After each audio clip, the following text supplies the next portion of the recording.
आद्यस्य यतोऽन्वयादितरतश्चार्थेष्वभिज्ञस्वराट् तेने ब्रह्महृदाय आदिकवये मुह्यन्ति यं सूरयः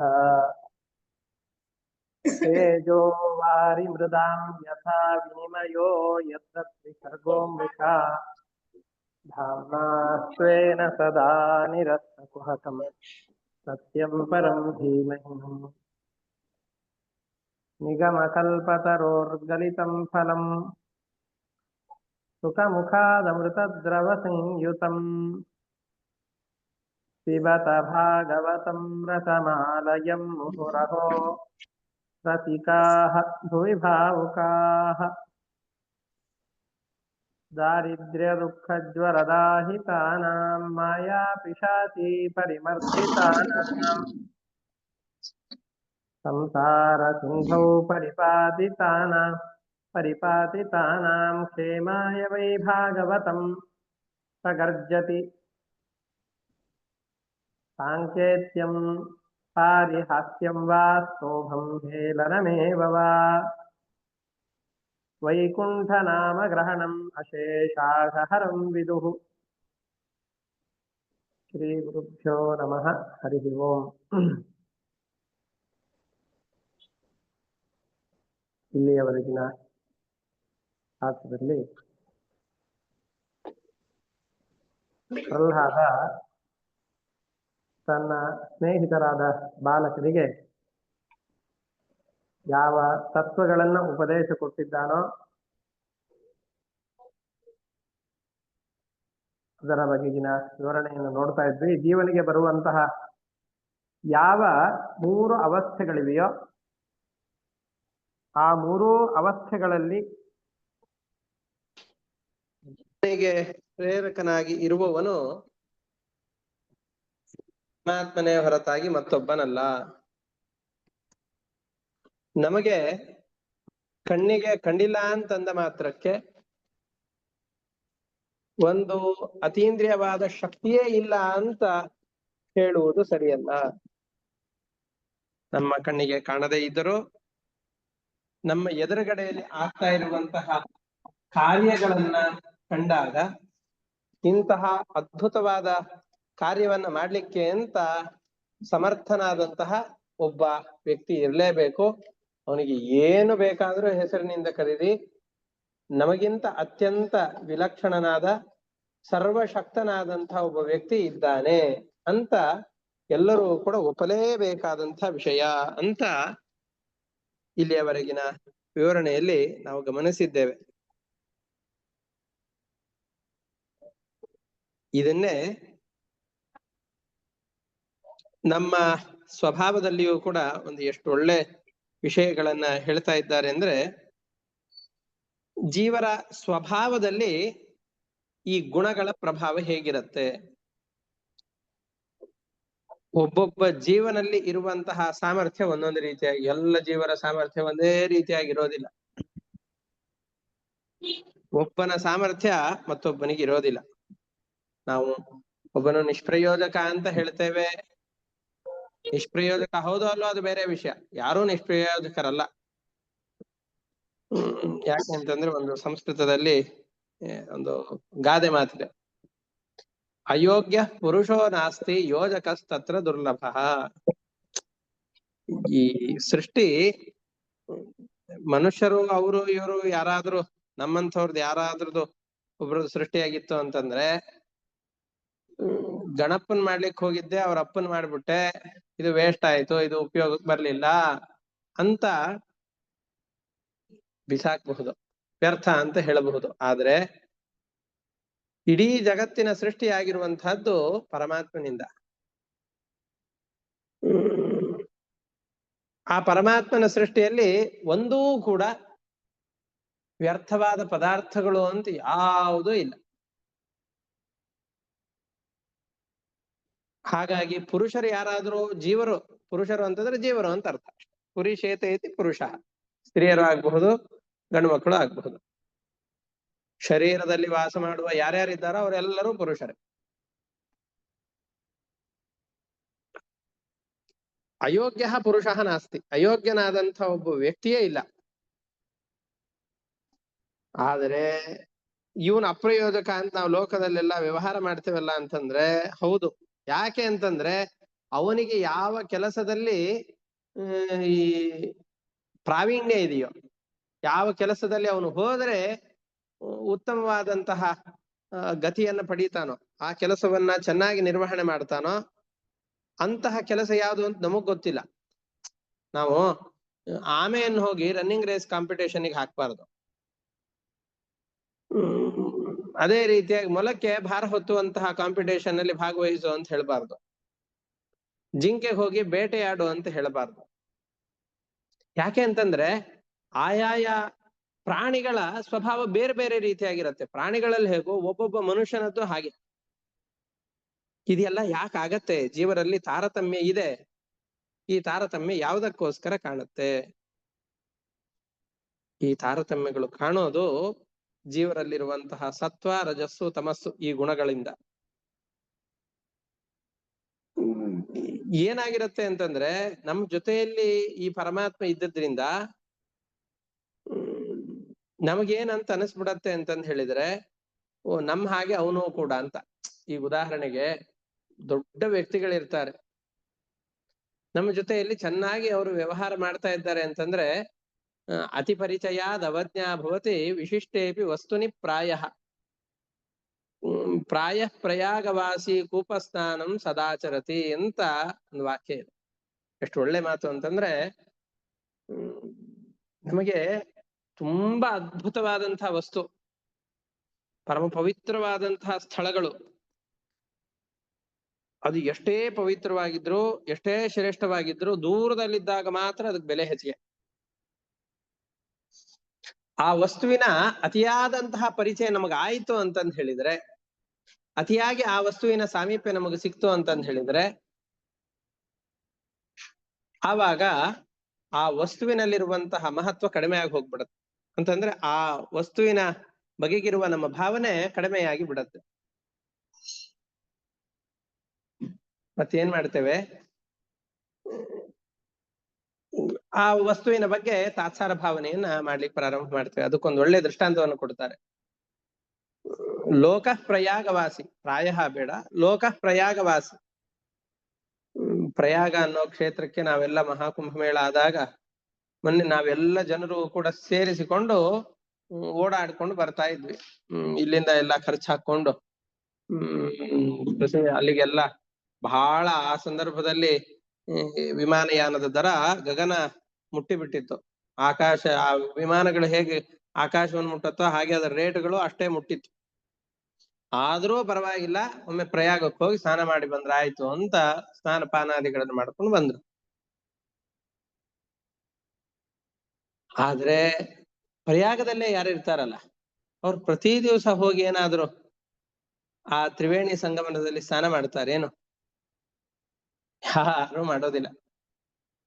ಅವರೆಲ್ಲ ಏನ್ ಮಾಡ್ತಾರೆ? ಮನೆಯಲ್ಲಿ ಬರೋ ಟ್ಯಾಪ್ ನಲ್ಲಿ ನೀರಿಂದನೇ ಸ್ನಾನ ಮಾಡ್ತಾರೆ.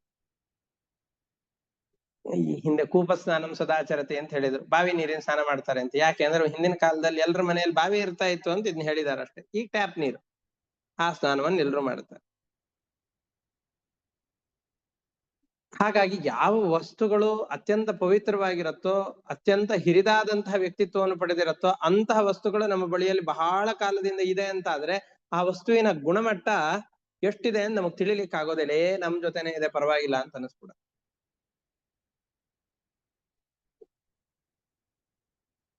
ಅದಕ್ಕೆ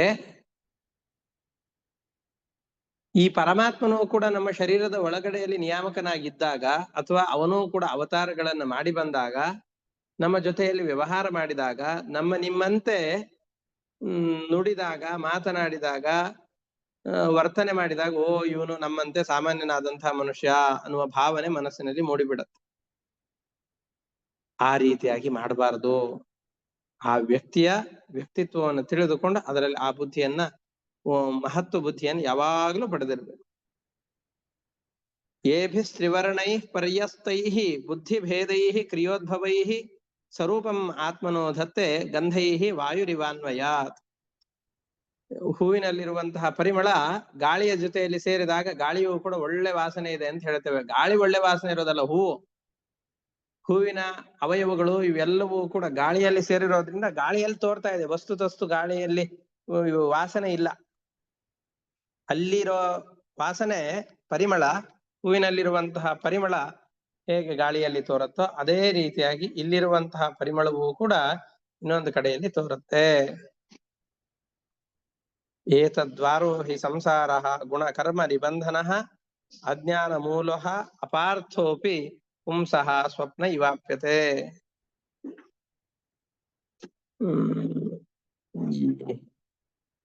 ನಮ್ಮ ಒಳಗಡೆಯಲ್ಲಿ ಪರಮಾತ್ಮ ಇದ್ದುಕೊಂಡು ಇಷ್ಟೆಲ್ಲ ಕೆಲಸಗಳನ್ನ ಮಾಡ್ತಾ ಇದ್ರು, ನಮಗಿಂತ ಮಿಗಿಲಾದ ಒಂದು ಶಕ್ತಿ ಇದ್ದುಕೊಂಡು ನಮ್ಮಿಂದ ಇಷ್ಟೆಲ್ಲ ಕೆಲಸ ಮಾಡಿಸ್ತಾ ಇದೆ ಅಂತ ತಿಳಿಯದೇ ಇರುವಂತಹ ವ್ಯಕ್ತಿ ಹೇಗೆ ಅಂತಂದ್ರೆ, ತನ್ನ ತಲೆಯನ್ನ ತಾನೇ ಕತ್ತರಿಸಿಕೊಂಡು ದುಃಖ ಪಡ್ತಾ ಇದ್ದಾನೆ ಅಂತಂದ್ರೆ ಅವನನ್ನೇನನ್ಬೇಕು ಅದೇ ರೀತಿಯಾಗಿ ಮಹಾ ಅಜ್ಞಾನಿ ಅಂತ ಕರೀತಾರೆ. ಯಾವನಾದ್ರೂ ತಲೆ ಸರಿ ಇದ್ದವನು ತನ್ನ ತಲೆಯನ್ನ ತಾನೇ ಕತ್ತರಿಸಿಕೊಂಡು ಅಥವಾ ತನ್ನ ದೇಹಕ್ಕೆ ತಾನೇ ಎಲ್ಲಾದ್ರೂ ಛೇದವನ್ನು ಮಾಡಿಕೊಂಡು ಕತ್ತರಿಸಿಕೊಂಡು ದುಃಖ ಪಡ್ತಾನೇನು? ದುಃಖ ಪಡೋದಿಲ್ಲ. ಆದ್ರೆ ಅದಕ್ಕೆ ಈಕ್ವಲೆಂಟ್ ಆಗಿ ನಾವು ಇನ್ನೊಂದು ಕೆಲಸವನ್ನು ಮಾಡ್ತಾ ಇದ್ದೇವೆ, ಕೆಟ್ಟ ಕೆಲಸ ಮಾಡ್ತಾ ಇದ್ದೇವೆ. ಏನದು? ಸಂಸಾರ ದುಃಖಕರ ಅಂತ ಗೊತ್ತು, ಒಂದಲ್ಲ ಒಂದು ತಾಪತ್ರಯ ಬರುತ್ತೆ ಅಂತ ನಮಗೆಲ್ಲ ಗೊತ್ತು. ನಾವ್ ಯಾವತ್ತು ಹುಟ್ಟಿದಾಗಿನಿಂದ ಈ ದಿನದವರೆಗೂ ನನಗೇನು ಯೋಚನೆ ಇಲ್ಲಪ್ಪ, ನನಗೆ ಯಾವುದೇ ಯೋಚನೆಗಳಿಲ್ಲದೇನೆ ಬದುಕ್ಬಿಟ್ಟಿದ್ದೇನೆ ಅಂತ ಇಲ್ಲ. ಒಂದಲ್ಲ ಒಂಥರ ದುಃಖ ಇರುತ್ತೆ. ಇವತ್ತು ಈ ದುಃಖ, ನಾಳೆ ಆ ದುಃಖ, ಬಂಧು ಯೋಗ, ಜಗಳಾಟ ಅಥವಾ ಮನಸ್ತಾಪಗಳು, ದುಡ್ಡಿನ ತಾಪತ್ರಯ, ಕೆಲಸ ಮಾಡುವಂತಹ ಸಂದರ್ಭದಲ್ಲಿ ಅವರದ್ದು ಇವರದ್ದು ಅಂತ ಸಹೋದ್ಯೋಗಿಗಳದ್ದು, ಹಿರಿಯರದ್ದು, ಒಂದೋ ಎರಡೋ. ಚಿಕ್ಕ ಮಕ್ಕಳಿದ್ದಾಗ ಆಟ ಆಡ್ಬೇಕಾದ್ರೆ ನಾ ಬೇಗ ಈ ಆಟದಲ್ಲಿ ಹೊರಗಡೆ ಬಂದ್ಬಿಟ್ಟೆ ಅಂತನೋ, ಬೀಳಿಸ್ಬಿಟ್ರು ಅಂತನೋ, ನನಗೆ ಯಾರೋ ಬೈದ್ರು ಅಂತನೋ, ಒಂದಲ್ಲ ಒಂದು ದುಃಖ. ಚಿಕ್ಕವರಿದ್ದಾಗಿಂದ ದೊಡ್ಡವರಾಗೋವರೆಗೂ, ಈ ವಯಸ್ಸಾಗೋವರೆಗೂ ಒಂದಲ್ಲ ಒಂದು ಥರದ ದುಃಖ ಇದ್ದೇ ಇರತ್ತೆ. ಆದ್ರೆ ಅಷ್ಟಕ್ಕೆ ಇದು ಸೀಮಿತ ಅಂತ ಮಾಡಿಕೊಳ್ಳೋದೇನೆ ಅದನ್ನ ಬಹಳ ದೀರ್ಘವಾಗಿ ತಗೊಂಡು ಆ ಸಂಸಾರವನ್ನ ತನಗೆ ಆ ರೇಷ್ಮೆ ಗೂಡಿನ ದೃಷ್ಟಾಂತವನ್ನು ಕೊಟ್ರಲ್ಲ ಹಾಗೆ ಒಳಗಡೆಯಲ್ಲಿ ಗಟ್ಟಿಯಾಗಿ ಅವನನ್ನು ಬಂಧಿಸುವ ಹಾಗೆ ಮಾಡಿಕೊಂಡು ಬಿಡ್ತಾನೆ. ಅದಕ್ಕೋಸ್ಕರ ಮನೋಮಯತ್ವಾತ್ ಸರ್ವಾರ್ಥಾಹ ಸ್ವಪ್ನ ಜಾಗರಯೋ ಸಮಾಹ ದೃಷ್ಟಾನರ್ಥಾನಪಿ ಧ್ಯಾತು ಶೋಕ ಮೋಹ ಭಯಪ್ರದಾಹ.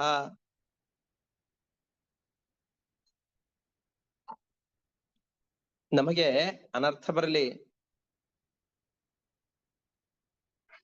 ಅಥವಾ ಒಳಿತೇ ಆಗಲಿ, ಈ ಎರಡರಲ್ಲಿ ಏನೇ ನಮಗೆ ಸಿಕ್ಕರೂ ಕೂಡ ಇವು ಎರಡೂ ಆಗೋದು ಸ್ವತಂತ್ರವಾಗಿ ನಮ್ಮಿಂದ ಅಂತೂ ಅಲ್ಲ. ಈಗ ದುಃಖವನ್ನು ಕೊಟ್ಟಿದ್ದಾನೆ, ಸುಖವನ್ನು ಕೊಡ್ತಾ ಇದ್ದಾನೆ, ಇದು ಎಲ್ಲವೂ ಆಗ್ತಾ ಇರೋದು ಅವನಿಂದ ಅಂತ ಚಿಂತನೆ ಮಾಡಿದರೆ ನಮಗಾಗುವ ಶೋಕ ಮೋಹಗಳೇನಿದೆಯೋ ಇದರ ಪ್ರಮಾಣ ಬಹಳ ಕಡಿಮೆ ಆಗಿ ಹೋಗ್ಬಿಡತ್ತೆ. ನಾವು ಎಷ್ಟು ಪ್ರಮಾಣದಲ್ಲಿ ಶೋಕ ಮೋಹಗಳಾಗತ್ತೆ ಅಂತ ಅಂದುಕೊಳ್ತೇವೋ ಅದರ ಪ್ರಮಾಣ ಬಹಳ ಪಟ್ಟು ಕಡಿಮೆ ಆಗಿ ಹೋಗ್ಬಿಡತ್ತೆ. ಒಂದು ವೇಳೆ ನಾವೇ ಇದನ್ನೆಲ್ಲ ಕೆಲಸ ಮಾಡ್ತಾ ಇದ್ದೇವೆ ಅಂತ ಅಂದುಕೊಂಡು ಬಿಟ್ರೆ, ಏನಾದ್ರೂ ಒಂದ್ ಸ್ವಲ್ಪ ಒಳ್ಳೆಯ ಕೆಲಸ ಆಯ್ತು ಅಂತಂದು ಹೇಳಿದ್ರೆ ಆಕಾಶಕ್ಕೆ ಹಾರಿ ಬಿಡ್ತೇವೆ. ಇಲ್ಲ ಏನೋ ಸ್ವಲ್ಪ ಅನರ್ಥ ಆಯ್ತು, ಕಷ್ಟಗಳು ಬರ್ತಾ ಇದೆ ಅಂತಾದ್ರೆ ಪಾತಾಳಕ್ಕೆ ಕುಸಿದು ಬಿಡುತ್ತೇವೆ. ಹಾಗಾಗಿ ನಮ್ಮ ಉನ್ನತಿಗೆ ಮತ್ತು ಅವನತಿಗೆ ಬಹಳ ಕಾರಣವಾದಂತಹದ್ದು ನಾನು ಮಾಡ್ತಾ ಇದ್ದೇನೆ ಅನ್ನುವಂಥ ಭಾವನೆ. ಬಿಡೋದು ಬಹಳ ಕಷ್ಟ. ನಾವು ಹೇಳ್ತೇವೆ, ಆದ್ರೆ ಬಿಡೋದು ಬಹಳ ಕಷ್ಟ. ಏನಾದ್ರೂ ಒಂದು ಒಳ್ಳೆ ಕೆಲಸ ಆಯ್ತು ಅಂತಂದ್ರೆ ನಾನು ಇದನ್ನ ಮಾಡಿದ್ದು ಅಂತ ಎದೆಯುಬ್ಬಿಸಿ ಹೇಳ್ತೇವೆ. ಏನಾದ್ರೂ ಸ್ವಲ್ಪ ಕೆಟ್ಟ ಕೆಲಸ ಆಯ್ತು ಅಂತಂದ್ರೆ ನನ್ನಿಂದ ಆಗಿದ್ದು, ನಾನೇ ಮಾಡಿದ್ದು ಅಂತ ಅದರ ಶಿಕ್ಷೆಯನ್ನು ನಾವೇ ಅನುಭವಿಸ್ತಾ ಇರ್ತೇವೆ. ಆದ್ರೆ ಅನುಭವಿಸುವ ಸಂದರ್ಭದಲ್ಲಿ ಬೇರೆಯವ್ರಿಗೆ ಹೇಳಿದ್ರೆ ಏನ್ ಇವನೇ ಮಾಡಿದ್ದು ಅಂತ ಹೇಳ್ತಾರೆ, ಅವ್ರು ಹೇಳಿ. ಆದ್ರೆ ಈ ಕರ್ಮಗಳಲ್ಲಿ ನಮಗೆ ಸ್ವಾತಂತ್ರ್ಯ ಇಲ್ಲ ಅನ್ನುವಂತಹ ಬುದ್ಧಿ ಆದರೂ ನಮಗೆ ತತ್ಕಾಲದಲ್ಲಿ ಇರಬೇಕು. ಹಾಗಾಗಿ ನಮಗೆ ಈ ಬರುವಂತಹ ಶೋಕ ಮೋಹಗಳನ್ನ ಕಳೆದುಕೊಳ್ಬೇಕು ಅಂತಂದ್ರೆ ಅದಕ್ಕಿರುವಂತಹ ಒಂದೇ ಒಂದು ಉಪಾಯ ಏನು ಅಂತಂದ್ರೆ ನಮ್ಮ ಮನಸ್ಸು ಆದಷ್ಟು ಭಗವಂತನಲ್ಲಿ ಇರುವ ಹಾಗೆ ಗಟ್ಟಿಯಾಗಿ ಆ ಮನಸ್ಸನ್ನ ಪರಮಾತ್ಮನಲ್ಲಿ ನೆಲೆ ನಿಲ್ಲುವ ಹಾಗೆ ಮಾಡ್ಬೇಕು. ಇದಕ್ಕೆ ಬೇಕಾದಷ್ಟು ಉಪಾಯಗಳಿವೆ, ಅದನ್ನ ಹೇಳ್ತಾರ ಅವ್ರು. ಪರಮಾತ್ಮನಲ್ಲಿ ಮನಸ್ಸನ್ನು ನಿಲ್ಲಿಸೋದು ಹೇಗೆ ಅಂತಂದ್ರೆ, ಅದಕ್ಕೆ ಪೂಜೆ ಮಾಡೋದಿರಬಹುದು, ಅಥವಾ ದೇವಸ್ಥಾನಕ್ಕೆ ಹೋಗೋದಿರಬಹುದು, ಪ್ರದಕ್ಷಿಣೆ ಹಾಕೋದಿರಬಹುದು, ದೇವರ ಸ್ತೋತ್ರಗಳನ್ನು ಹೇಳೋದಿರಬಹುದು, ಶಾಸ್ತ್ರಗಳ ಶ್ರವಣ ಇರಬಹುದು, ಒಂದ್ 4-6 ಜನರಿಗೆ ಸಹಾಯ ಮಾಡೋದಾಗಿರಬಹುದು. ನೂರಾರು ಸಾವಿರಾರು ಉಪಾಯಗಳಿದೆ. ಈ ಎಲ್ಲದರಲ್ಲೂ ಸಾಮಾನ್ಯವಾಗಿರುವಂತಹ ಒಂದು ಉಪಾಯ, ಶ್ರೇಷ್ಠವಾದ ಉಪಾಯ ಏನು ಅಂತಂದ್ರೆ ಪರಮಾತ್ಮನಲ್ಲಿ ಭಕ್ತಿಯನ್ನು ಮಾಡಬೇಕು. ಈ ಮೇಲೆ ಹೇಳಿದಂತಹ ಯಾವುದೇ ಕೆಲಸಗಳನ್ನ ಮಾಡ್ಬೇಕಾದ್ರೂ ಭಕ್ತಿಯನ್ನ ಮಾಡಿದರೆ ಮಾತ್ರ ಇದರಿಂದ ಸುಖ ಬರುತ್ತೆ ಹೊರತಾಗಿ ಅದು ಒಂದಿಲ್ಲ ಅಂತಾದ್ರೆ ಬೇರೆ ಏನು ಕೆಲಸ ಮಾಡ್ತಾ ಇದ್ರು, ಎಷ್ಟೇ ಒಳ್ಳೆ ಕೆಲಸ ಮಾಡ್ತಾ ಇದ್ರು ಕೂಡ ಅದರಿಂದ ಫಲಗಳು ಸಿಗೋದಿಲ್ಲ. ಈ ಮನೆಯಲ್ಲಿ ಬೇಕಾದಷ್ಟು ಎಲೆಕ್ಟ್ರಾನಿಕ್ ಉಪಕರಣಗಳನ್ನು ತಂದಿಟ್ಕೊಂಡಿದ್ದೇವೆ. ಎಷ್ಟೇ ಉಪಕರಣಗಳನ್ನು ತಂದಿಟ್ಕೊಂಡ್ರು ಕರೆಂಟೇ ಇಲ್ಲ ಅಂತಂದ್ರೆ, ನಮ್ಮ ಮನೆ KEB ಅವರು ಕರೆಂಟಿನ ಇದನ್ನೇ ಒದಗಿಸಿಲ್ಲ ಅಂತ ಹೇಳಿಬಿಟ್ರೆ ಅಷ್ಟೆಲ್ಲ ಎಲೆಕ್ಟ್ರಾನಿಕ್ಸ್ ಗಳನ್ನ ತಗೊಂಡು ಏನ್ ಮಾಡ್ಬೇಕು? ಹಾಗೆ ನಾವು ಮಾಡುವಂತಹ ಎಷ್ಟೇ ದೇವರ ಸೇವೆ ಆಗಿರಬಹುದು, ಯಾವುದೇ ಕೆಲಸಗಳಾಗಿರಬಹುದು, ಅದರಲ್ಲಿ ಭಕ್ತಿ ಎಂಬಂತಹ ಕರೆಂಟ್ ಇರಬೇಕು. ಅದು ಇಲ್ಲ ಅಂತ ಆದ್ರೆ ಮಾಡಿದ ಎಲ್ಲ ಕರ್ಮಗಳು ಕೂಡ ಮನೆ ಮಾಡಿದ್ದೇವೆ ಆದ್ರೆ ಅದರ ಉಪಯೋಗ ಇಲ್ಲ, ಹಾಗಾಗಿ ಹೋಗಿಬಿಡತ್ತೆ. ತತ್ರೋಪಾಯ ಸಹಸ್ರಾಣಾಂ ಅಯಂ ಭಗವತೋದಿತಃ ಯದೀಶ್ವರೇ ಭಗವತಿ ಭಕ್ತಿ ಸ್ಯಾತ್ ನಾನ್ಯಥಾ ರತಿ. ಸಾವಿರಾರು ಉಪಾಯಗಳಲ್ಲಿ ಉತ್ತಮವಾದಂಥ ಉಪಾಯ ನಾರದರು ಹೇಳಿದಂಥ ಉಪಾಯ ಇದು. ಪ್ರಹ್ಲಾದ ತನ್ನ ಎದುರುಗಡೆಯಲ್ಲಿ ಕುಳಿತುಕೊಂಡು ಕೇಳ್ತಾ ಇರುವಂತಹ ದೈತ್ಯ ಬಾಲಕರಿಗೆಲ್ಲ ಹೇಳ್ತಾ ಇದ್ದಾನೆ, ಉಪಾಯ ಯಾವುದು? ಯದೀಶ್ವರೇ ಭಗವತಿ ಭಕ್ತಿ, ಭಗವಂತನಲ್ಲಿ ಭಕ್ತಿಯನ್ನು ಮಾಡ್ಬೇಕು, ನಿರ್ವ್ಯಾಜವಾದ ಭಕ್ತಿಯನ್ನು ಮಾಡ್ಬೇಕು. ಭಕ್ತಿ ಮಾಡ್ಬೇಕು ಅಂತ ನಾವು ಕೇಳ್ತೇವೆ. ಏನ್ ಭಕ್ತಿ ಅಂತಂದ್ರೆ, ಭಕ್ತಿ ಅಂತಂದ್ರೆ ಪ್ರೀತಿ ಅಂತ ಅರ್ಥ. ಭಗವಂತನಲ್ಲಿ ಪ್ರೀತಿ ಮಾಡಬೇಕು. ನಮಗೆ ನಮ್ಮಲ್ಲಿ ಪ್ರೀತಿ ಹುಟ್ಟಬೇಕು ಅಂತಂದ್ರೆ ಬಹಳ ಪ್ರಯತ್ನ ಮಾಡ್ಬೇಕಾಗಿಲ್ಲ. ನನ್ನಲ್ಲಿ ಸ್ವಾಭಾವಿಕವಾಗಿ ಸಹಜವಾಗಿ ಪ್ರೀತಿ ನನ್ನಲ್ಲಿದೆ. ಆದ್ರೆ ನನಗೆ ಇನ್ನೊಬ್ಬರಲ್ಲಿ ಪ್ರೀತಿ ಹುಟ್ಟಬೇಕು ಅಂತಂದ್ರೆ ಅವರಲ್ಲಿರುವ ಗುಣಗಳನ್ನು ನಾನು ತಿಳಿಲೇಬೇಕು. ತಿಳಿಲಿಲ್ಲ ಅಂತಂದ್ರೆ ನನಗೆ ಅವರಲ್ಲಿ ಪ್ರೀತಿ ಬರೋದಿಲ್ಲ. ತಂದೆ ತಾಯಿಗಳಲ್ಲಿ ಅಥವಾ ಹೆಂಡತಿ ಮಕ್ಕಳಲ್ಲಿ ಇವರಲ್ಲಿ ಪ್ರೀತಿ ಬರಬೇಕು ಅಂತಂದ್ರೆ ಅವ್ರ ಬಗ್ಗೆ ನಮಗ್ ಗೊತ್ತಿರ್ಬೇಕು. ಈ ತಂದೆ ತಾಯಿಗಳು ನಮಗೆ ಜನ್ಮವನ್ನು ಕೊಟ್ಟಿದ್ದಾರೆ, ನಮ್ಮನ್ನು ಬೆಳೆಸಿದ್ದಾರೆ, ನಮಗೆ ಇಷ್ಟು ದೊಡ್ಡ ಉಪಕಾರವನ್ನು ಮಾಡಿದ್ದಾರೆ ಅಂತ ಅವ್ರ ಮೇಲೆ ಪ್ರೀತಿ ಇರುತ್ತೆ. ಹೆಂಡತಿಯಲ್ಲಿ, ಮಕ್ಕಳಲ್ಲಿ ಇವರು ನಾವು ನನ್ನವರು ಅನ್ನುವಂತಹ ಭಾವನೆ ಇರೋದ್ರಿಂದ ಅವರಲ್ಲಿ ಪ್ರೀತಿ ಮೂಡುತ್ತೆ. ಗುರುಗಳಲ್ಲಿ ಇವ್ರು ನನಗೆ ವಿದ್ಯೆಯನ್ನು ಹೇಳಿಕೊಟ್ಟವರು ಅಂತ ಅವರಲ್ಲಿ ಪ್ರೀತಿ ಬರುತ್ತೆ. ಬಂಧುಗಳಲ್ಲಿ ಇವರು ಬಾಂಧವರು ಅನ್ನೋ ಕಾರಣದಿಂದ ಅವರಲ್ಲಿ ಪ್ರೀತಿ ಇರುತ್ತೆ. ಹೀಗೆ ನಮಗೆ ಪ್ರೀತಿ ಬರಬೇಕು ಅಂದ್ರೆ ನನ್ನನ್ನು ಬಿಟ್ಟು ಉಳಿದವರಲ್ಲಿ ಏನೋ ಒಂದು ಅದಕ್ಕೆ ಕಾರಣ ಇರಬೇಕು. ಕಾರಣ ಇಲ್ಲದೇನೆ ಸುಮ್ಮನೆ ಪ್ರೀತಿ ಎಲ್ಲ ಬಂದ್ಬಿಡೋದಿಲ್ಲ. ಹಾಗಾಗಿ ಭಕ್ತಿಯಲ್ಲಿ ಸೇರ್ಕೊಂಡಿರೋದು ಪ್ರೀತಿ. ಪ್ರೀತಿ ಬರಬೇಕು ಅಂದ್ರೆ ಜ್ಞಾನ ಬರಬೇಕು. ಇವನು ಎಂಥವನೋ ಅಂತ ನನಗ್ ಗೊತ್ತಿರಬೇಕು. ಅದರಲ್ಲೂ ನಮಗ್ ಗೊತ್ತಿಲ್ಲದೆ ಇರುವಂತಹ ಪರಮಾತ್ಮನ ಬಗ್ಗೆ ತಿಳಿಬೇಕು, ಅವನಲ್ಲಿ ಪ್ರೀತಿ ಮಾಡ್ಬೇಕು ಅಂದ್ರೆ ಅವನ ಬಗ್ಗೆ ನಮಗ್ ಗೊತ್ತಾಗಬೇಕು. ಅದಕ್ಕೆ ವೇದಗಳೆಲ್ಲ ಹೇಳುವಂತಹ, ನಾವು ಭಾಗವತದಲ್ಲಿ, ರಾಮಾಯಣದಲ್ಲಿ, ಮಹಾಭಾರತಾದಿ ಗ್ರಂಥಗಳಲ್ಲಿ ತಿಳಿಯುವ ಹಾಗೆ ನಮಗೆ ಏನೇನಾಗತ್ತೋ ಎಲ್ಲವೂ ಪರಮಾತ್ಮನಿಂದ ಅಂತ ತಿಳಿದುಕೊಂಡು ಅವನಲ್ಲಿ ಪ್ರೀತಿ ಬಂದ್ಬಿಡ. ನಾವು ಯಾವುದೋ ಒಂದು ಸಹಾಯವನ್ನು ಮಾಡಿಕೊಟ್ರೆ, ನಮಗೆ ರೋಡಲ್ಲಿ ಹೋಗ್ತಾ ಇರ್ಬೇಕಾದ್ರೆ ಎದುರುಗಡೆಯಲ್ಲಿ ಏನೋ ಒಂದು ಕೊಚ್ಚೆ ಇದೆ ಅಂತ ಎದುರುಗಡೆಯಲ್ಲಿ ಯಾರೋ ಒಬ್ರು ಹೇಳ್ಬಿಟ್ರು ಅಂದ್ರೆ ಥ್ಯಾಂಕ್ಸ್ ಅಂತಂದು ಹೇಳಿ ಹೋಗ್ತೇವೆ. ಅವನಲ್ಲಿ ಏನೋ ಒಂಥರ ಅಭಿಮಾನ ಹುಟ್ಟತ್ತೆ.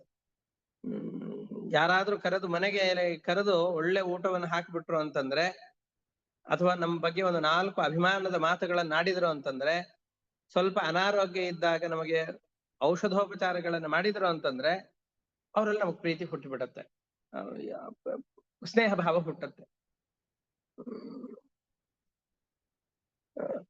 ಯಾವುದೋ ಒಂದು ಚಿಕ್ಕ ಚಿಕ್ಕ ಕೆಲಸಗಳನ್ನು ಮಾಡಿದಾಗ್ಲೇನೆ ಇಷ್ಟೆಲ್ಲ ಪ್ರೀತಿಯನ್ನ ಆ ವ್ಯಕ್ತಿಗಳಲ್ಲಿ ತೋರಿಸುವಾಗ ಗರ್ಭದ ಒಳಗಡೆಯಿಂದ ನಾವು ಗರ್ಭಸ್ತುತಿಯನ್ನ ಆಡುವ ಸಂದರ್ಭದಲ್ಲಿ ಎಲ್ಲ ಜೀವನ ಹುಟ್ಟು ಬೆಳವಣಿಗೆ ಅಂತ್ಯದವರೆಗೂ ಪ್ರತಿಯೊಂದು ಕ್ಷಣದಲ್ಲೂ ನಮ್ಮನ್ನ ಬಿಟ್ಟಗಲದೇನೆ ಪರಮಾತ್ಮ ನಮ್ಮ ಜೊತೆಯಲ್ಲಿರ್ತಾನೆ.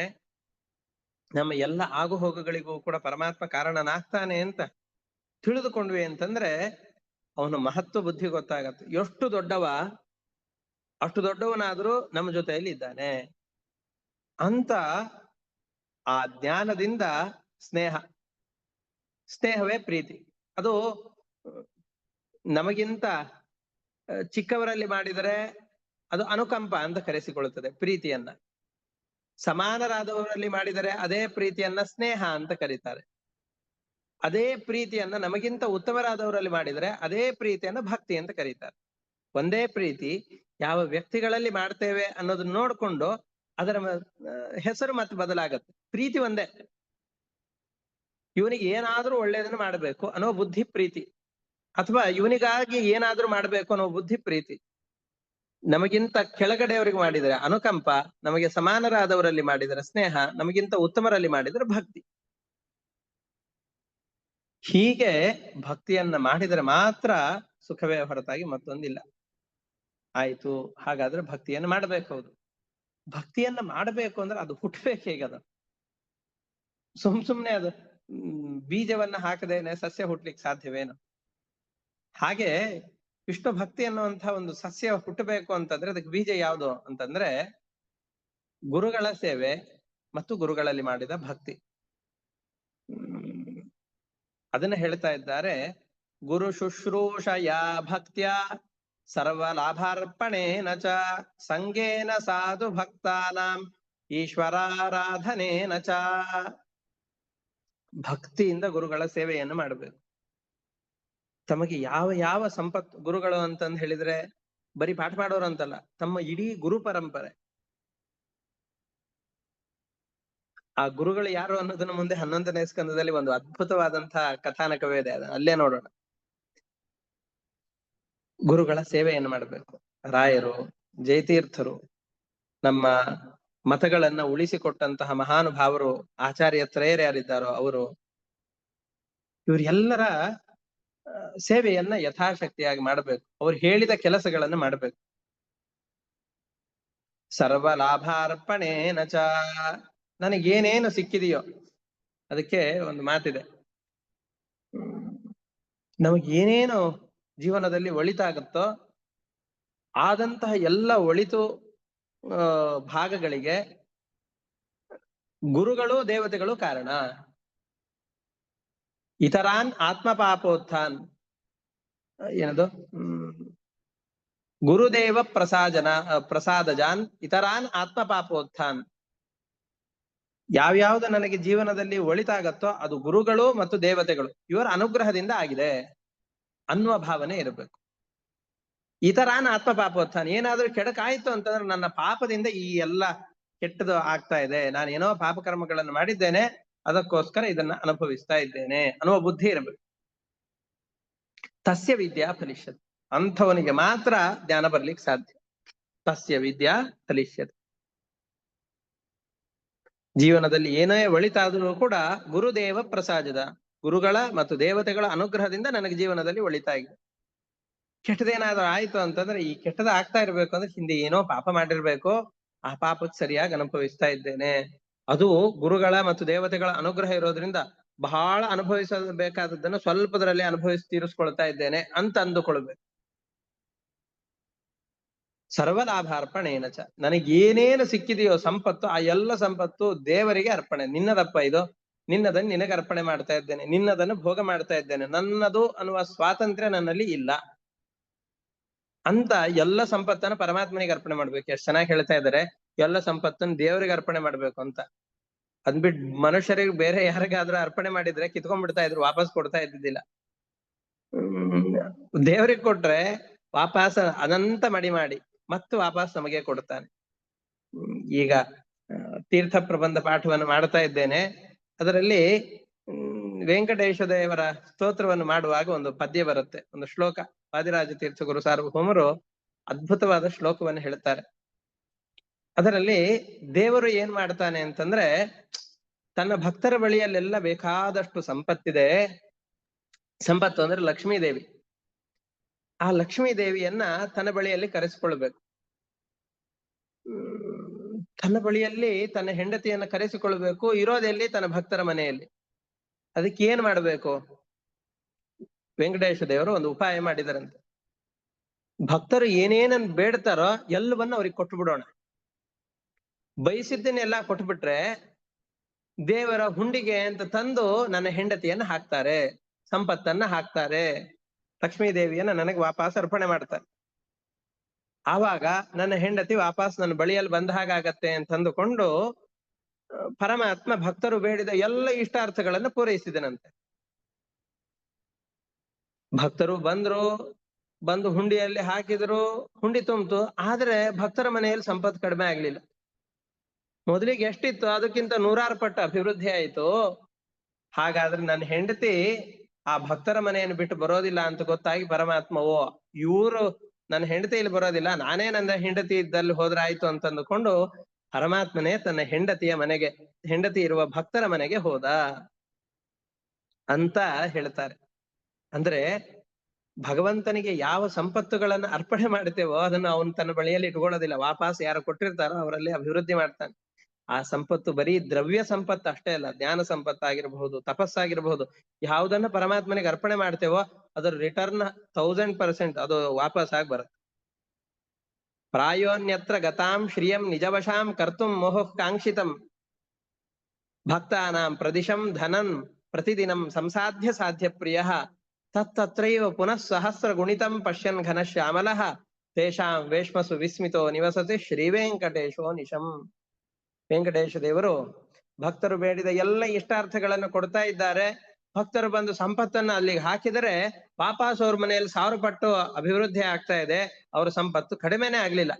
ಓ ಹಾಗಾದ್ರೆ ನನ್ನ ಹೆಂಡತಿ ಇಲ್ಲಿ ಬರೋದಿಲ್ಲ ಪೂರ್ತಿಯಾಗಿ, ಯಾವತ್ತು ಇಲ್ಲಿ ಬಂದು ಹಾಕಿದಾಗ ಮತ್ತೆ ಭಕ್ತರ ಮನೆಯಲ್ಲಿ ಅಭಿವೃದ್ಧಿನೇ ಆಗ್ತಾ ಇರ್ತಾಳೆ.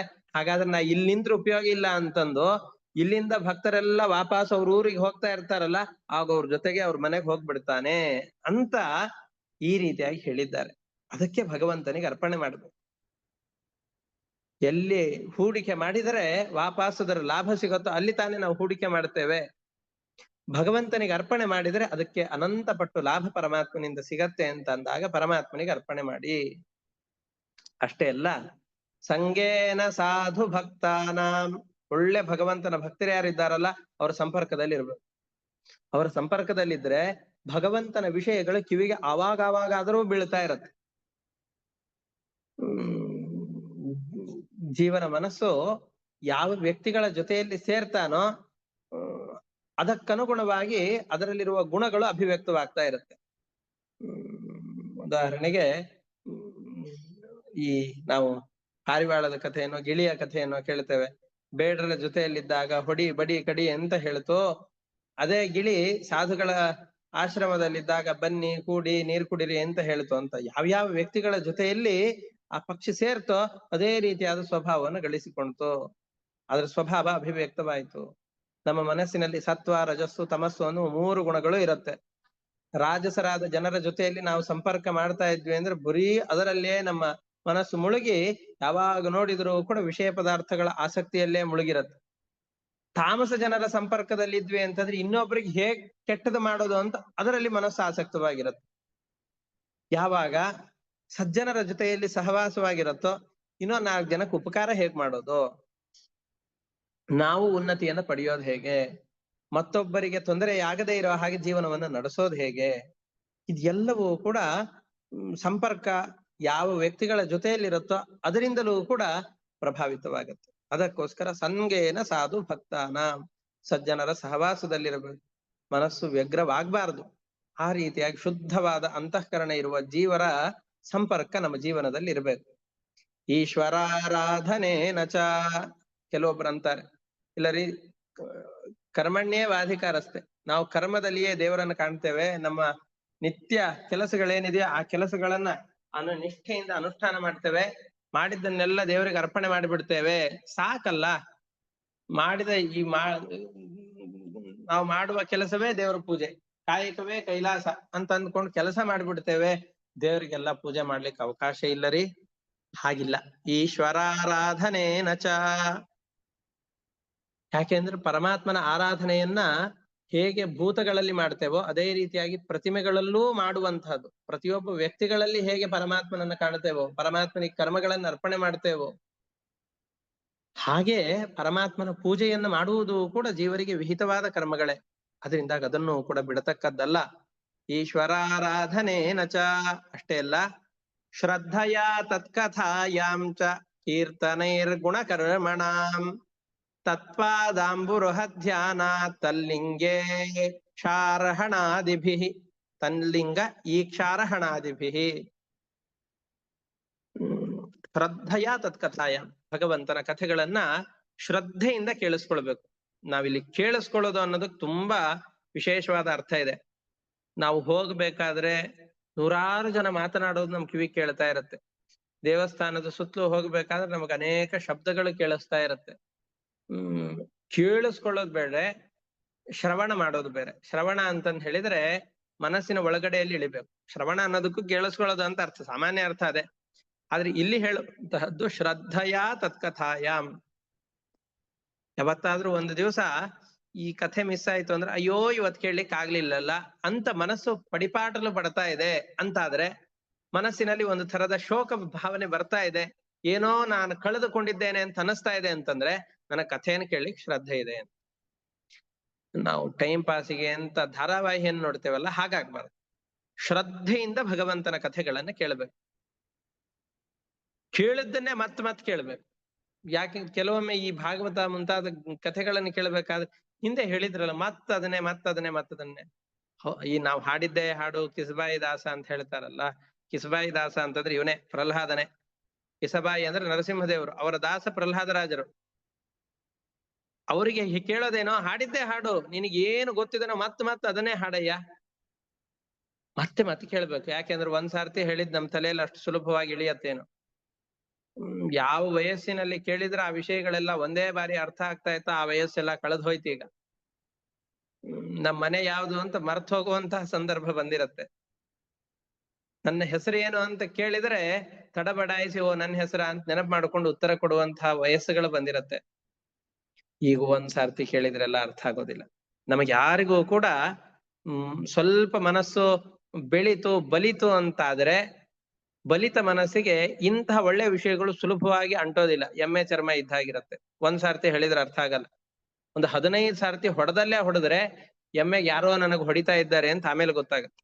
ಹಾಗೆ ಈ ಮನಸ್ಸಿಗೆ ಗೊತ್ತಾದ ವಿಷಯಗಳನ್ನ ಮತ್ತೆ ಅದೇ ವಿಷಯಗಳನ್ನ ತಿಳಿಸಿ ಕೊಟ್ಟು ಮನಸ್ಸಿಗೆ ಈ ಹಾದಿಯಲ್ಲಿ ಬರುವ ಹಾಗೆ ಪ್ರೇರಣೆಯನ್ನು ಕೊಡಬೇಕು. ಅದಕ್ಕೆ ಶ್ರದ್ಧೆ ಬೇಕು. ಕೀರ್ತನೈರ್ಗುಣ ಕರ್ಮಣ. ಆಮೇಲೆ ನಮಗೆ ಎಷ್ಟು ಸಾಧ್ಯವೋ ಭಗವಂತನ ಸ್ತೋತ್ರಗಳನ್ನ, ಮಂತ್ರಗಳನ್ನ, ಅದಕ್ಕೆ ಅಂತ ಸಮಯವನ್ನ ಮೀಸಲಾಗಿಟ್ಟುಕೊಂಡು ಬೇಕಾದಷ್ಟು ಕೆಟ್ಟ ಕೆಲಸಗಳನ್ನ ಮಾಡ್ಕೊಳ್ಳಿಕ್ಕೆ ಅವಕಾಶ ಇರುತ್ತೆ. ಅದ್ರ ಮಧ್ಯದಲ್ಲಿ ಒಂದು ಸ್ವಲ್ಪವಾದರೂ ಸಮಯವನ್ನ ಇದಕ್ಕೋಸ್ಕರ ಅಂತ ಮೀಸಲಾಗಿಡ್ಬೇಕು. ಆ ಸಂದರ್ಭದಲ್ಲಿ ಯಾವ ಸ್ತೋತ್ರಗಳನ್ನು ಹೇಳ್ತಾ ಇದ್ದೇವೋ ಈ ಸ್ತೋತ್ರಗಳ ಅರ್ಥ ಏನು ಅನ್ನೋದ್ರ ಬಗ್ಗೆ ಸ್ವಲ್ಪ ಚಿಂತನೆ ಮಾಡಬೇಕು. ನಮಗ್ ಗೊತ್ತಿರುವ ಭಾಷೆಯಲ್ಲಿರುವಂತಹ ಸ್ತೋತ್ರಗಳಾದ್ರೆ ಸ್ವಲ್ಪ ಗಮನ ಹರಿಸಿದರೂ ಕೂಡ ಅದರ ಅರ್ಥ ಆಗ್ಲಿಕ್ಕೆ ಸಾಧ್ಯತೆ ಇದೆ. ಭಗವಂತನ ಸ್ತೋತ್ರಗಳನ್ನು ಹೇಳಬೇಕಾದ್ರೆ ಅದರ ಅಭಿಪ್ರಾಯವನ್ನು ತಿಳಿದುಕೊಂಡು ಹೇಳಿದ್ರೆ, ಬರೀ ಹೇಳಿದ್ರೆ ಏನ್ ಪ್ರಯೋಜನವೋ ಅದಕ್ಕಿಂತ ಸಾವಿರಾರು ಪಟ್ಟು ಫಲ ಸಿಗತ್ತೆ. ಇಲ್ಲ ಅಂತಂದ್ರೆ ವಿಷಯವೇ ಗೊತ್ತಿಲ್ಲದೆ ಇರೋ ಹಾಗೆ ಪೋಸ್ಟ್ ಅಲ್ಲಿ ನಾವು ಒಂದ್ ಲೆಟರ್ನ ಕಳಿಸಿದ್ರೆ ಹೇಗೋ ಹಾಗೆ, ಈ ಏನ್ ವಿಷಯ ಅಂತ ಗೊತ್ತಿಲ್ಲ ಆದ್ರೆ ಪೋಸ್ಟ್ ಅಲ್ಲಿ ಲೆಟರ್ ಹಾಕಿ ಕಳಿಸಿದ್ದೇವೆ. ನಮಗ್ ಗೊತ್ತಿಲ್ಲದೇನೆ ಹೇಗ್ ಪೋಸ್ಟಲ್ ಲೆಟರ್ ಹಾಕೋದು? ವಿಷಯ ಏನು ಅಂತ ನಮಗ್ ಗೊತ್ತಿರ್ಬೇಕಲ್ವಾ? ಅದಕ್ಕೆ ಸ್ವಲ್ಪ ತಿಳಿದುಕೊಂಡು ಆ ಭಗವಂತನ ಗುಣಕರ್ಮಗಳನ್ನ ಕೀರ್ತನೆ ಮಾಡಬೇಕು. ಆಮೇಲೆ ತತ್ಪಾದಾಂಬುರುಹ ಧ್ಯಾನಾತ್, ಒಂದು 10 ನಿಮಿಷ ಆದ್ರೂ, ಒಂದು 5 ನಿಮಿಷ ಆದ್ರೂ ಭಗವಂತನ ಅವಯವಗಳನ್ನ ಚಿಂತನೆ ಮಾಡ್ಬೇಕು. ನಾವ್ ಇದನ್ನೆಲ್ಲ ಹಿಂದೆ ನಾವು ಗಮನಿಸಿದ್ದೇವೆ. ಸಂಚಿಂತಯೇದ್ ಭಗವತಃ ಚರಣಾರವಿಂದಂ ಅಂತ ಕಪಿಲ ರೂಪಿಯಾದಂತಹ ಪರಮಾತ್ಮ ದೇವಭೂತಿಗೆ ಉಪದೇಶವನ್ನು ಕೊಡುವ ಸಂದರ್ಭದಲ್ಲಿ ಭಗವಂತನ ರೂಪವನ್ನು ಹೇಗೆ ಧ್ಯಾನ ಮಾಡಬೇಕು. ನಮ್ಗೆ ಇಡೀ ದೇಹವನ್ನು ಒಂದೇ ಸಂದರ್ಭದಲ್ಲಿ ಧ್ಯಾನ ಮಾಡ್ಲಿಕ್ಕೆ ಆಗೋದಿಲ್ಲ.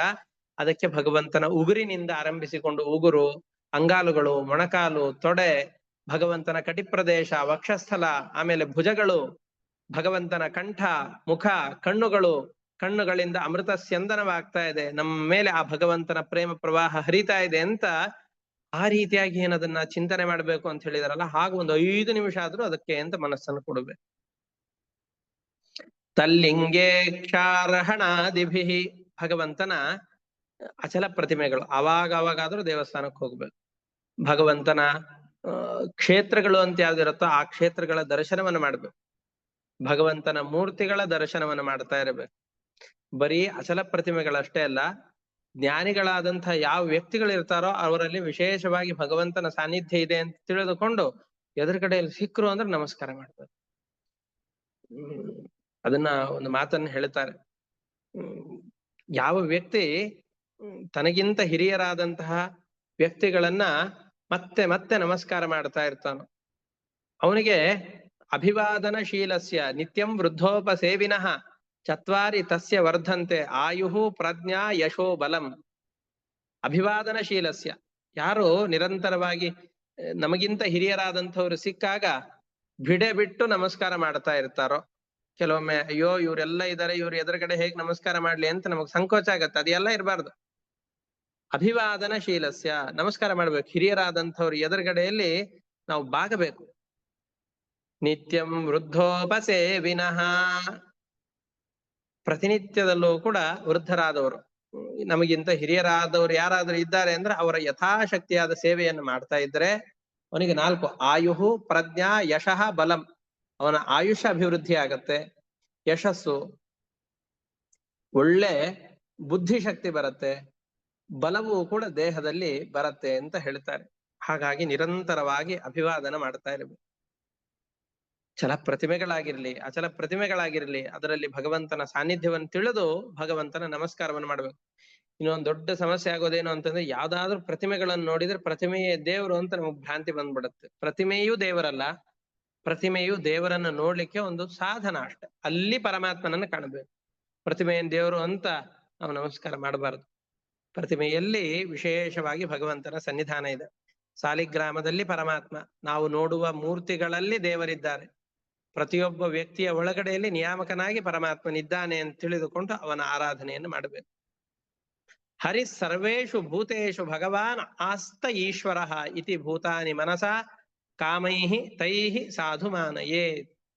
ಪರಮಾತ್ಮ ಎಲ್ಲ ಸಜ್ಜನರು ಎಲ್ಲ ಜೀವರಲ್ಲೂ ಇದ್ದಾನೆ ಅಂತ ತಿಳಿದುಕೊಂಡು, ಸಜ್ಜನರು ಯಾರಿದ್ದಾರೋ, ದುರ್ಜನರು ಬೇಡ, ದುರ್ಜನರು ಒಳಗೂ ಇದ್ದಾನೆ ಅವ್ರಿಗೆ ಏನ್ ಬೇಕೋ ಅದನ್ನೆಲ್ಲ ಕೊಡೋಣ, ಹಾಗಲ್ಲ, ಎಲ್ರೊಳಗೂ ಇದ್ದಾನೆ. ಆದ್ರೆ ಸಜ್ಜನರು ತಮ್ಮ ಸಾತ್ವಿಕವಾದ ಜೀವನವನ್ನು ನಡೆಸಲಿಕ್ಕೆ ಅಂತ ಏನನ್ನ ಅಪೇಕ್ಷೆ ಪಡ್ತಾರೋ ನಮ್ಮಿಂದ ಎಷ್ಟು ಸಾಧ್ಯವೋ ಅಷ್ಟನ್ನು ಅವ್ರಿಗೆ ಕೊಟ್ಟು ಅವರನ್ನು ಚೆನ್ನಾಗಿ ಆಧರಿಸಬೇಕು.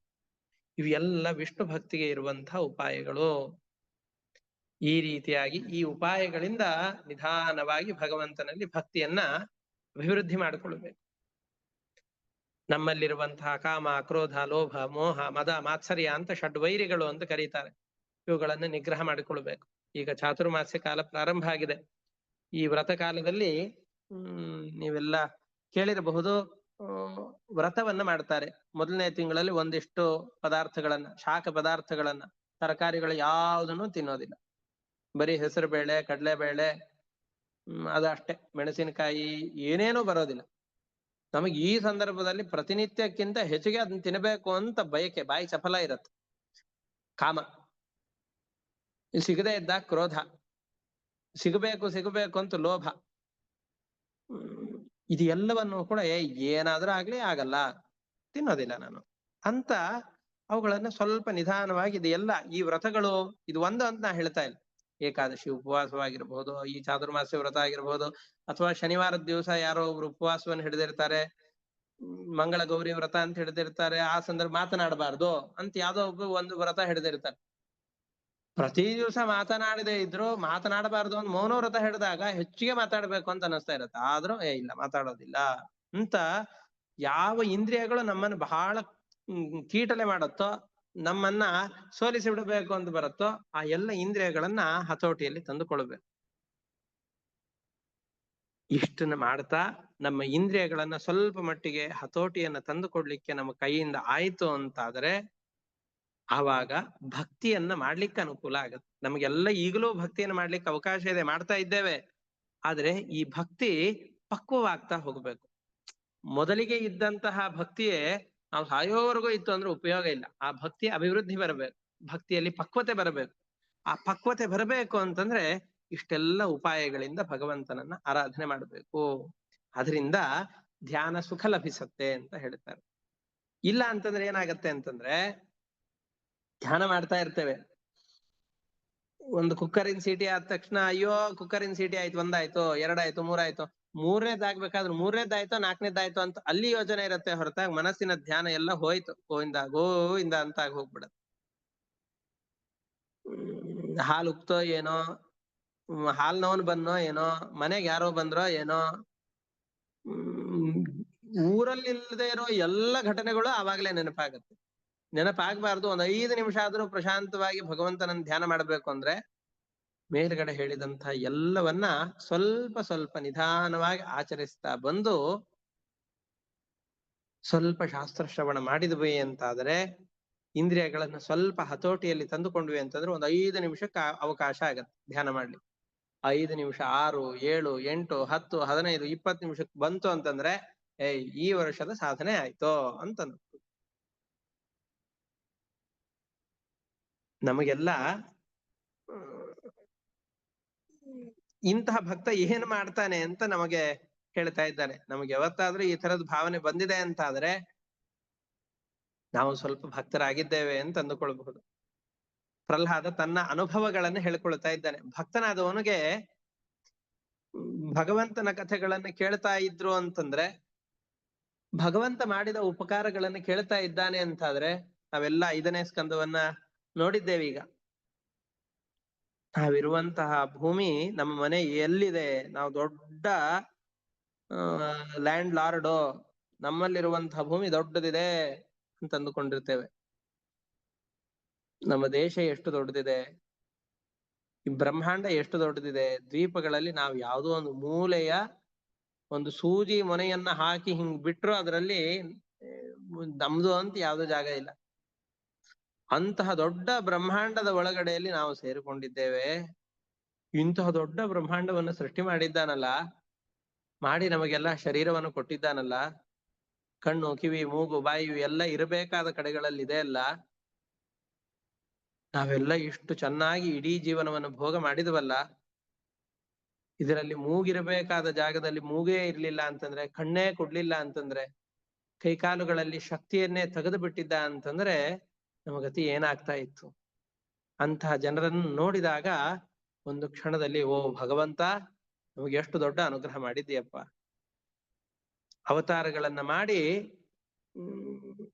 ಭಕ್ತರನ್ನು ಉದ್ಧಾರ ಮಾಡಿದ್ದಿ. ಕೃಷ್ಣನಾಗಿ ಬಂದು ಮಹಾ ದುಷ್ಟರನ್ನ ಸಂಹಾರ ಮಾಡಿದ್ದಿ. ರಾಮನಾಗಿ ಬಂದು ರಾವಣನಂತಹ ದೈತ್ಯನನ್ನು ಕೊಂದು ಮಹಾ ಉಪಕಾರವನ್ನ ಜೀವರಿಗೆ ಮಾಡಿದ್ದಿ.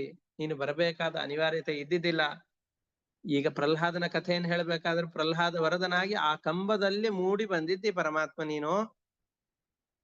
ಅವನಿಗೋಸ್ಕರ ಬರುವ ಅನಿವಾರ್ಯತೆ ಏನಿತ್ತು? ಮನುಷ್ಯರಷ್ಟೇ ಅಲ್ಲ, ಗಜೇಂದ್ರ ಕರೆದಾಗ ಪ್ರಾಣಿಗಳು ಭಕ್ತಿಯಿಂದ ಕರೆದರೂ ಕೂಡ ಅವರಿಗೋಸ್ಕರ ಧಾವಿಸಿಕೊಂಡು ಬರ್ತಾ ಇದ್ದಿ ಅಂತ ಆ ಪರಮಾತ್ಮನ ಕಥೆಗಳನ್ನ ಕೇಳಿದಾಗ ಭಕ್ತನಿಗೆ ಬಹಳ ಆನಂದ ಆಗತ್ತೆ. ಮತ್ತೆ ಮತ್ತೆ ಈ ಕಥೆಯನ್ನು ಕೇಳಬೇಕು ಅಂತ ಅನಿಸತ್ತೆ. ಮೈ ಕೂದಲುಗಳೆಲ್ಲ ನಿವಿರಿ ನಿಲ್ಲತ್ತೆ. ಕಥೆಗಳನ್ನ ಹೇಳುವವನಿಗೆ ಕಂಠ ಗದ್ಗದವಾಗತ್ತೆ. ಕೇಳುವಾಗ ಕೇಳುವವರಿಗೆ ಕಣ್ಣೀರು ಧಾರಾಕಾರವಾಗಿ ಬರುತ್ತೆ. ಆ ಭಗವಂತನ ನಾಮಸ್ಮರಣೆಯನ್ನು ಜೋರಾಗಿ ಮಾಡ್ತಾನೆ, ಕುಣಿತಾನೆ. ಇಷ್ಟೆಲ್ಲ ಆಯ್ತು ಅಂತಂದ್ರೆ ದೆವ್ವ ಹಿಡಿದ ಕೆಲವೊಮ್ಮೆ ನಗ್ತಾನೆ, ಜೋರಾಗಿ ಕೂಗ್ತಾನೆ, ಧ್ಯಾನ ಮಾಡ್ತಾನೆ. ಯಾರ್ಯಾರಿದ್ದಾರೋ ಎಲ್ರಿಗೂ ನಮಸ್ಕಾರ ಮಾಡ್ತಾನೆ. ಯಾರಿದ್ದಾರೆ ಸುತ್ತಲೂ ಮುತ್ತಲು ಅಂತ ಗಮನಿಸಿದೇನೆ, ನಾರಾಯಣ ನಾರಾಯಣ ಅಂತ ಜೋರಾಗಿ ಕಿರಿಚಿಕೊಳ್ತಾನೆ. ಆ ಸಂದರ್ಭದಲ್ಲಿ ಜೀವನಿಗೆ ತನ್ನ ನಿಜವಾದಂತಹ ಸ್ವಭಾವದ ಅಭಿವ್ಯಕ್ತಿ ಆಗತ್ತೆ. ತನ್ನ ಪೂರ್ತಿ ಭಕ್ತಿಯ ಸ್ರೋತಸ್ಸು, ತನ್ನ ಮನಸ್ಸಿನ ಪೂರ್ತಿಯಾದಂತಹ ಪ್ರವಾಹ ಭಗವಂತನ ಎದುರಾಗಿ ಹರಿತಾ ಇರತ್ತೆ. ನಮ್ಮ ಕೆಟ್ಟ ಕರ್ಮಗಳು, ಸಂಸಾರಕ್ಕೆ ಕಾರಣವಾದಂತ ಕೆಟ್ಟ ಕರ್ಮಗಳು ಅನ್ನುವ ಏನು ಪಾಪಾಸಗಳಿಗೆ ಇಳಗಡೆಲ್ಲ ಇದೆಯಲ್ಲ, ಅವು ಎಲ್ಲ ಸುಟ್ಟು ಹೋಗ್ಬಿಡ. ಅಂಥ ವ್ಯಕ್ತಿ ಇಂಥ ಭಕ್ತಿಯ ಪರಾಕಾಷ್ಠೆಯನ್ನು ತಲುಪಿದಾಗ, ನಮಗ ಆ ಪರಾಕಾಷ್ಠೆ ಅಲ್ಲ, ಪ್ರಾರಂಭಿಕ ಹಂತದಲ್ಲೂ ಇಲ್ಲ ನಾವು, ಅಂತಹ ಪರಾಕಾಷ್ಠೆಯನ್ನು ತಲುಪಿದಾಗ ಆ ಭಗವಂತನಲ್ಲಿಯೇನೆ ಸೇರಿಕೊಂಡು ಬಿಡ್ತಾನೆ. ಅದನ್ನ ಈ ಶ್ಲೋಕಗಳಲ್ಲಿ ಹೇಳ್ತಾ ಇದ್ದಾರೆ. ಇದು ನೋಡಿ, ಪ್ರಹ್ಲಾದ ಜೀವನದಲ್ಲಿ ಎಲ್ಲವನ್ನು ಮಾಡಿದ್ದಾನೆ. ಯದಾ ಗ್ರಹಗ್ರಸ್ತ ಇವ ಕ್ವಚಿದ್ ರುದನ್ ನಿಶಮ್ಯ ಕರ್ಮಾಣಿ ಗುಣಾನ್ ಅತುಲ್ಯಾನ್ ವೀರ್ಯಾಣಿ ಲೀಲಾ ತನುಭಿಃ ಕೃತಾನಿ. ಪರಮಾತ್ಮ ಲೀಲಾ ವಿಗ್ರಹ ಶರೀರ ಅವನು. ನಮ್ಮ ಹಾಗೆ ಕರ್ಮಗಳ ಬಂಧನದಿಂದ ಹುಟ್ಟಿದವನಲ್ಲ, ತಾನು ಅವತಾರ ಮಾಡಬೇಕು ಅಂತ ಅಂದುಕೊಂಡ ನಮ್ಮ ಅನುಗ್ರಹಕ್ಕೋಸ್ಕರ ಬರ್ತಾ ಇದ್ದ. ಅಂತಹ ಕಥೆಗಳನ್ನ ಕೇಳ್ತಾ ಇದ್ದಾಗ ಯದಾತಿ ಹರ್ಷೋತ್ಫುಲ ಕಾಶ್ರು ಗದ್ಗದ, ಆ ಕಥೆಗಳನ್ನು ಕೇಳ್ತಾ ಇದ್ದ ಹಾಗೆ ಮನಸ್ಸೆಲ್ಲ ಒಂದು ತರದ ಆರ್ದ್ರ ಭಾವನೆಯನ್ನು ಅನುಭವಿಸ್ಬೇಕು, ಕಂಠವೆಲ್ಲ ಗದ್ಗದವಾಗಬೇಕು, ಜೋರಾಗಿ ಕುಣಿತಾನೆ, ಹಾಡ್ತಾನೆ. ಯದಾ ಗ್ರಹಗ್ರಸ್ಥ ಪ್ರೋತ್ಕಂಠ ಉದ್ಗಾಯತಿ ರೌತಿ ನೃತ್ಯತಿ, ಯದಾ ಗ್ರಹಗ್ರಸ್ತ ಇವ ಕ್ವಚಿದ್ ರುದನ್ ಹಸತಿ ಅಥಾಕ್ರಂದಯತೆ ಜನಾನ್ಮುಹು. ಸಂತೋಷವಾಗಿ ನಗತಾನೆ, ಅಳ್ತಾನೆ, ಮತ್ತೆ ಹರಿ ಹರಿ ಅಂತ ಜೋರಾಗಿ ನಾಮಸ್ಮರಣೆಯನ್ನು ಮಾಡ್ತಾ ಇದ್ದಾನೆ. ಆವಾಗ ಇವನಿಗೆ ಸ್ವಲ್ಪ ಭಕ್ತಿ ಬಂದಿದೆ ಅಂತ ತಿಳಿಬಹುದು. ಎಲ್ರಿಗೂ ಒಂದೇ ತರ ಅಂತಲ್ಲ, ಬೇರೆ ಬೇರೆ ರೀತಿಯಾಗಿ ಭಕ್ತಿ ಅಭಿವ್ಯಕ್ತವಾಗುತ್ತೆ. ತದಾ ಪುಮಾನ್ ಮುಕ್ತ ಸಮಸ್ತ ಬಂಧನ ತದ್ಭಾವ ಭಾವಾನುಕೃತಾಶಯಾಕೃತಿ. ಭಗವಂತನಲ್ಲಿ ಅವನ ಮನಸ್ಸು ಪೂರ್ತಿಯಾಗಿ ಲೀನವಾಗಿ ಹೋಗಿರತ್ತೆ. ನಿರ್ದಗ್ಧ ಬೀಜಾನುಷಯೋ ಮಹೀಯಸ ಭಕ್ತಿ ಪ್ರಯೋಗೇಣ ಸಮೇತ್ಯಧೋಕ್ಷಜಂ. ಆವಾಗ ಮನಸ್ಸೆಲ್ಲ ಭಗವಂತನಲ್ಲಿ ಇರುವ ಕಾರಣದಿಂದ ಪರಮಾತ್ಮನಲ್ಲಿ ಅವನು ಏಕಾಗ್ರಚಿತ್ತನಾಗಿ ಅವನು ಸೇರಿಕೊಂಡು ಬಿಡ್ತಾನೆ ಅಂತ ಈ ಶ್ಲೋಕದಲ್ಲಿ ಹೇಳ್ತಾ ಇದ್ದಾರೆ. ಈ ಹರಿಕಥಾಶ್ರವಣದ ಫಲ ಭಕ್ತಿ ಇಲ್ಲದೇ ಇದ್ರೆ ಈ ಎಲ್ಲ ದೊಡ್ಡ ದೊಡ್ಡ ಕೆಲಸಗಳನ್ನ ಮಾಡಿದರೆ ಅದು ಏನಾಗತ್ತೆ, ಈ ಎಲ್ಲವೂ ಕೂಡ ಮತ್ತೆ ಮುಂದಿನ ಪಾಠದಲ್ಲಿ ಬರುತ್ತೆ. ಅದರ ಮುಂದಿನ ಪಾಠದಲ್ಲಿ ಗಮನಿಸೋಣ ಅಂತ ಹೇಳ್ತಾ ಇವತ್ತಿನ ಪಾಠವನ್ನು ಮುಕ್ತಾಯ ಮಾಡ್ತಾ ಇದ್ದೇನೆ. ಮತ್ತೆ ಪರಮಾತ್ಮನಲ್ಲಿ ಅರ್ಪಣೆ ಮಾಡ್ತಾ ಇದ್ದೇನೆ. ಹರಯೇ ನಮಃ. ಶ್ರೀಕೃಷ್ಣ ಅರ್ಪಣಮಸ್ತು. ಅನೇನ ಭಾವಿಯತ್ ಪುಣ್ಯಂ ತೇನ ಪ್ರೀಣಾತು ಕೇಶವಃ. ಹರಯೇ ನಮಃ. ಶ್ರೀಕೃಷ್ಣ ಅರ್ಪಣಮಸ್ತು. ನಮಸ್ಕಾರ ಗುರುಗಳೇ. ನಮಸ್ಕಾರ ಗುರು.